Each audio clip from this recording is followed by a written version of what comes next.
ஆண்டவருடைய பரிசுத்த நாம மகிமைப்படுவதாக. சிங்காசனத்தின் மேல் வீற்றிருந்தவர், இதோ நான் சகலத்தையும் புதிதாக்குகிறேன் என்றார். ஆண்டவருடைய பரிசுத்த நாம மகிமைப்படுவதாக. இந்த நாளிலேயும் கூட கர்த்தர் உங்களை இந்த புதிய வருடத்துக்குள்ளே கொண்டு வந்ததற்காக நான் கர்த்தரை துதிக்கிறேன். தேவனாகிய கர்த்தர் உங்களை ஆசீர்வதிப்பாராக.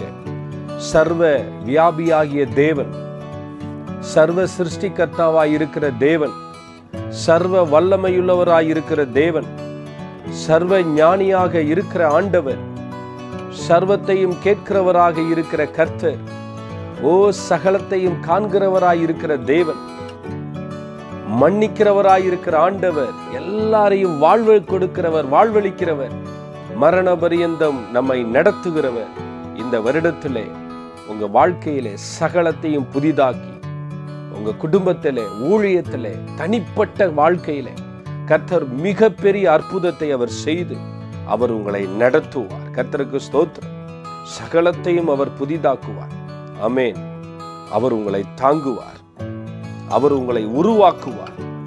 உருவாக்குகிற பகுதிகளிலே ஒரு புதியது தேவையாக இருக்கிறது.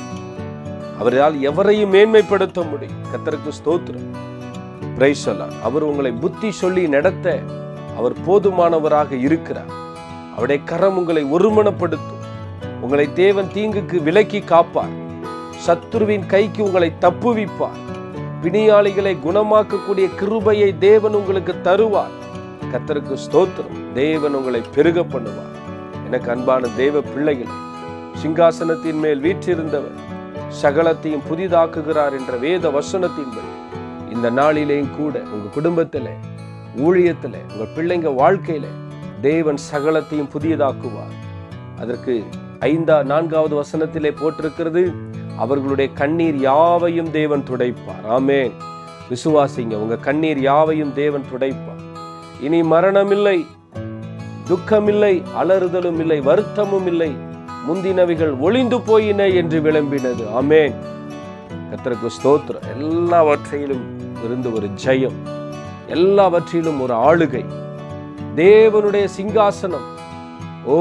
கர்த்தருக்கு ஸ்தோத்திரம். இறங்கி உங்க வாழ்க்கையை ஆளுகை செய்யட்டும்.